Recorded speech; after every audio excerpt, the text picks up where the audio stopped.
Welcome to today's Explainer. Get ready because we are about to uncover a massive historical secret regarding one of the greatest empires in human history. I mean, when you think of ancient Rome, you probably picture this self-made superpower, right? A civilization that just willed itself into existence and became the literal foundation of the Western world for over 2,000 years.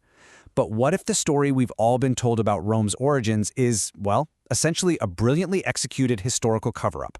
Today, we're pulling back the curtain to reveal the true, hidden architects of Roman power. Okay, let's dive right into this. We need to start by asking a very simple, but honestly highly disruptive question. Who really built the Roman Empire? If you read the classic Roman historians, they spin this absolutely fantastic tale.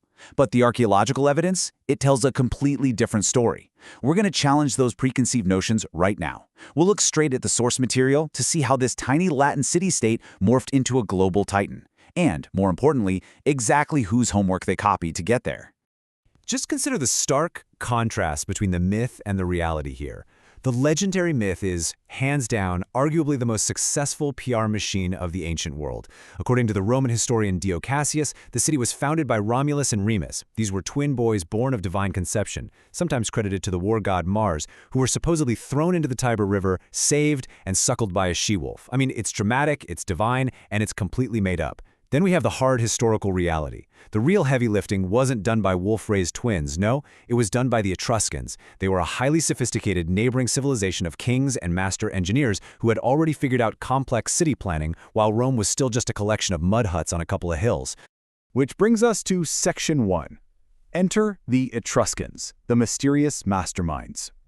Let's shift our investigation north to a region that roughly corresponds to modern-day Tuscany. I call the Etruscans mysterious because, honestly, even today their exact origins remain an incredible historical puzzle. While Indo-Europeans were migrating into Italy between 2000 and 1000 BCE, the Etruscans were either already settling the land or they might have actually been aboriginal to the area, living there long before anyone else even showed up. They're like the phantom architects of Italy, and their footprint is absolutely massive. Just look at how this timeline plays out. It kind of changes everything.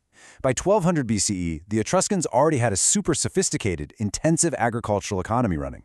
Jump to 900 BCE, they're urbanizing northern and central Italy, grouping into villages that very quickly evolved into heavily fortified cities.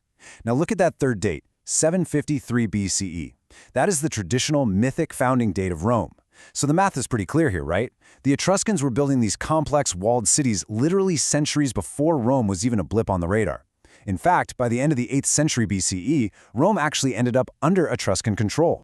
Now, what's really interesting about the academic source material here is that the origins of the Etruscans are so distinct that they actually spoke a completely non-Indo-European language. Think about that for a second. The Greeks and the Romans were both Indo-European peoples, but the Etruscans? They were entirely different. Whether they migrated from Asia Minor or were totally indigenous, they were culturally and linguistically unique. And the crucial takeaway is that they were out there urbanizing Italy when most Italic peoples, including the early Romans, were still living in very simple scattered villages. Moving right along to Section 2, Engineering the Eternal City. So, where exactly did the Romans learn their incredible engineering skills? Well, the historical records show that the Etruscans were absolute masters at city planning, civil engineering, and especially waterworks. Before it became the grand political heart of a massive empire, the area that would eventually become the famous Roman Forum was basically just a giant swamp. Our sources prove that it was actually an Etruscan king who drained that marshy area of Rome and built the Forum right on top of it. Let that sink in. The very beating heart of the Roman Republic was literally an Etruscan real estate development. And the architectural blueprints go much, much deeper than that. Let's walk through these steps. Step 1. The Etruscans actually invented the arch. Step 2. They developed the vault.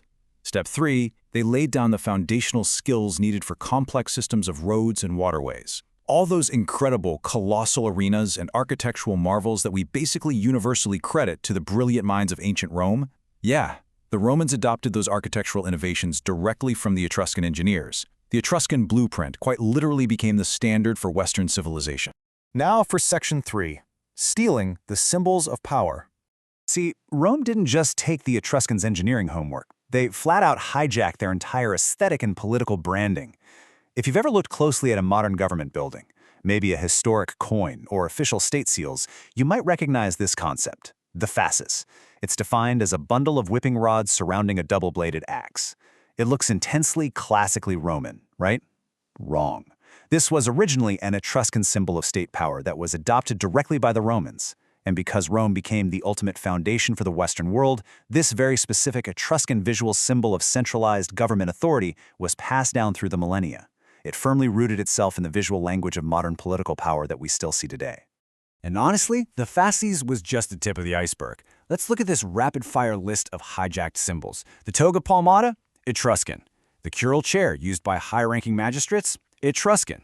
The lictors, the official bodyguards who actually carry those fasces around? You guessed it, Etruscan. What about the religious structures? The augurs who interpreted the will of the gods and the very concept of the templum? All adopted straight from Etruscan society. Rome basically walked into the Etruscan political closet, put on all their clothes, and claimed the look as their own. And this brilliantly illustrates just how deeply this cultural adoption seeped into our own modern language. The Etruscan priests, who are known as augurs, determine the pleasures and displeasures of the gods by doing things like looking at the flight of birds or studying lightning flashes. To perform these duties, the augurs prescribed rituals on sacred high ground, and this specific sacred area was known as a templum to the Romans. So, that ancient Etruscan religious practice, which was preserved by the Romans, is the literal origin of our modern English word temple. How wild is that? That brings us to our final act, Section 4, the ultimate cultural takeover. So how exactly did the original masterminds, the brilliant architects of Italy, fade almost entirely into the background of popular history? Well, it started right at the top of the political food chain, and this number is incredibly telling: 3. Roman tradition holds that before the Republic was ever founded, there was an age of kings spanning roughly from 753 to 509 BCE. There were 7 legendary early kings of Rome, supposedly representing the 3 groups of early Italy. Out of those 7 kings, 3 of them were actually Etruscans. And it was those specific Etruscan kings who provided early Rome with its massive foundational skills in city planning and civil engineering. So the crucial point is this.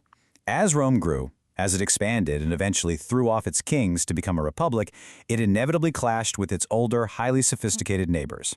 In the 3rd century BCE, Rome definitively conquered the Etruscans militarily. But the Etruscan cultural influence remained permanent. Rome might have won the War of Swords and Shields, for sure, but they were entirely shaped, molded, and civilized by the very people they had just conquered. Which brings us to this absolutely incredible drop-the-mic quote straight from our historical source text. Someone once said that the most famous Etruscan creation was Rome. When you really look at the arches, the forums, the roads, and the very symbols of state power, it is genuinely hard to argue with that statement.